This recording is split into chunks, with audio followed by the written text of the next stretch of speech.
이렇게 만병회충은 이러한 10가지 내용을 통해서 환자에게 알려주고 있는데요.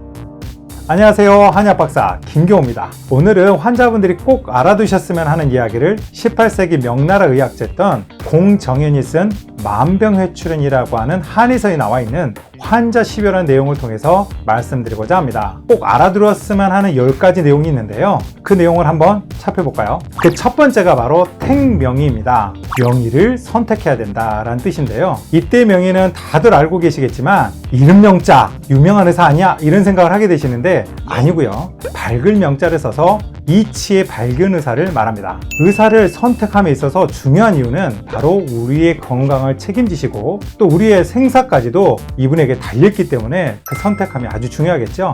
주위를 둘러보시고 항상 배움에 있어서 주저함도 없고 열심히 이치를 깨닫기 위해서 노력하는 의사를 선택하시길 바랍니다. 유명한 의사와 이치의 밝은 의사가 동일할 경우도 있지만 사실 그렇지 않을 때도 많다는 거 여러분도 아시죠? 그러면 이제 두 번째가 있습니다. 바로 긍복약입니다. 긍복약이라는 말은 이 약을 복용하면 병을 고칠 수 있을 거라는 긍정적인 마인드를 가지는 것입니다. 여러분들도 아시죠? 플라시보 효과. 믿고 먹으면 효과가 나타난다는 플라시보 효과처럼 이치의 밝은 명의를 선택하셨다면 그분이 주신 약 처방을 믿고 복용해야 된다는 말씀입니다. 세 번째, 선조치입니다. 병을 조기에 일찍 치료해야 된다는 뜻입니다. 한약에서 보면 치미병이란 말이 있거든요. 아직 병들지 않았을 때 치료한다. 즉 요즘 말로 하면 아픔이 나타나기 전에 치료한다는 뜻인데 훌륭한 의사는 바로 환자가 몸이 아프거나 이상 신호가 나타나거나 불편함을 느끼기 전에 의사로서 치료해 준다는 뜻인데 이러한 의사의 노력과 함께 환자가 좀 일찍 치료를 한다면 너무너무 좋다는 뜻인데요. 사실 저도 치료하다 보면 너무 늦게 오셔서 정말 안타까울 때가 많거든요. 병을 키우지 마시고 꼭 일찍 치료하시기 바랍니다. 이제 네 번째, 종방실이라는 말이 있습니다. 이거는 성생활을 삼가야 된다는 말인데요. 성생활하니까 조금 이거 좀 말하기 좀 부끄러운 부분도 있죠. 근데 옛날에는 이 성생활이 육체노동에 좀 강한 부분을 좀 차지했기 때문에 이해한 건데요. 요즘 말로 하면 너무 과로하지 말아야 된다는 뜻입니다. 치료를 할 때 있어서 육체적으로 과로하거나 잠을 통해서 회복하지 못할 정도로 피로가 누적되게 되면 사실 어떠한 치료를 해도 그 효과를 보기 어렵다는 것은 실제 임상을 하면서도 너무 많이 느끼거든요. 중요합니다. 너무 과로하지 마셔야 된다는 거. 그리고 실제 치료하는 과정 가운데 환자분들이 그러세요.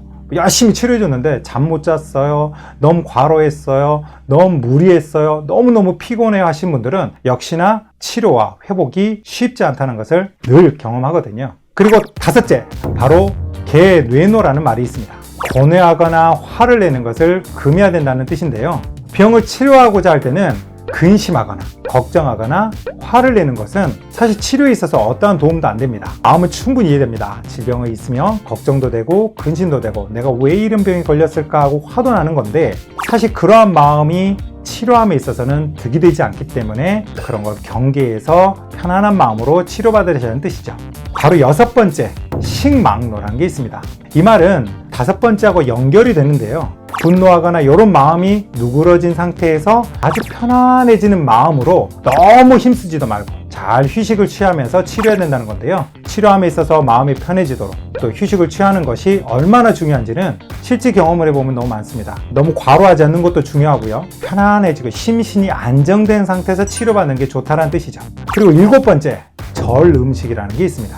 먹고 마시는 음식을 조절해서 먹어야 된다. 사실은 어떻게 조절하는 것이냐라고 해서 다들 궁금해 하시는데요. 너무너무 많은 부분이 있지만 간단하게 말씀을 드리면 무조건 적게 먹는 것이 좋은 게 아니라 기력이 부족한 분들은 좀 더 드시는 게 좋겠죠. 또 과하게 드신 분들은 적게 드시는 것이 좋겠죠. 그리고 너무나 짜거나 맵게 드시는 분들도 조절을 해야 될 것이고, 식사 습관들, 식사 시간들이 부정확해서 어떨 때는 폭식하고 적게 먹고 또 먹는 시간들이 너무나 부정확하게 되면 또 그것 또한 절제된 음식 섭취가 아니겠죠. 규칙적인 식사 꼭 잊지 마시고 치료받으실 때는 노력해 주시기 바랍니다. 8번째는 신기거라는 게 있습니다. 기거함에 있어서 신중해야 되는 뜻인데요. 일어나고 잠드는 것, 그리고 집안에 들어오고 나가는 것, 이런 것들을 좀 잘하라는 뜻입니다. 늦게 잠들고 또 수면을 충분히 취하지 못하면서 또 이제 친구들 만나다 보면 교제하느라고 좀 늦게 들어오기도 하고, 또 아침에 일어나는 시간들도 막 불규칙하게 되면 우리 몸은 체력이 떨어지게 되고 원기가 더 떨어지게 되면서 당연히 치료에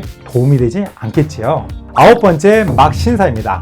즉 그릇되고 거짓된 것을 믿지 말아야 된다는 뜻입니다. 자칫 치료 도중에 누군가가 하는 소리에 휩쓸려 가지고 치료를 더디되거나 잘못되는 경우가 많거든요. 그래서 한번 내가 옳은 선택을 했죠, 좋은 의사를 선택했으면 그걸 믿고 꾸준히 치료하는 게 좋다는 뜻입니다. 10번째, 물석비입니다. 재물을 아끼지 말아야 되는 뜻인데요. 사실 여러분들, 생명과 재물 중에 어느 것이 더 중요할까요? 건강을 잃으면 모든 것을 잃기 때문에 환자분들께서는 치료에 있어서 좀 더 적극적으로 경비, 비용보다는 건강을 먼저 생각하면서 치료해야 된다는 것을 200년 전에 사람들도 알았던 거죠. 이렇게 만병회충은 이러한 10가지 내용을 통해서 환자에게 알려주고 있는데요. 사실 200년이라는 시간이 지났지만 지금과 별 다를 게 없죠. 결론적으로 말씀드리면 좋은 의사를 선택하시고 또 그분이 주시는 약을 잘 드시고 일찍 치료해야 하며, 육체적으로는 과로하지 마시고 정신적인 스트레스를 너무 받지 마시고 편안한 마음에 치료를 받고요. 먹는 음식도 잘 조절하시고 일상생활도 규칙적으로 하시면서 숙면을 취하시되, 중간에 누군가 이상한 이야기를 한다고 해서 그걸 듣고 치료 시기를 놓치지 말고 치료가 끝날 때까지 너무 재물에 신경 쓰기보다는 정성을 다해서 치료에 임하시라는 뜻이 아닐까 생각해 봅니다. 오늘 여러분들이 다 아는 내용이지만 200년 전에 누군가의 말씀을 통해서 한번 되돌아보는 시간이었습니다. 여러분들 건강하시길 소원합니다. 이상 따뜻하고 순하게 자르는 건강한 몸을 만들어드리는 따스몸 한의원장 김경호였습니다.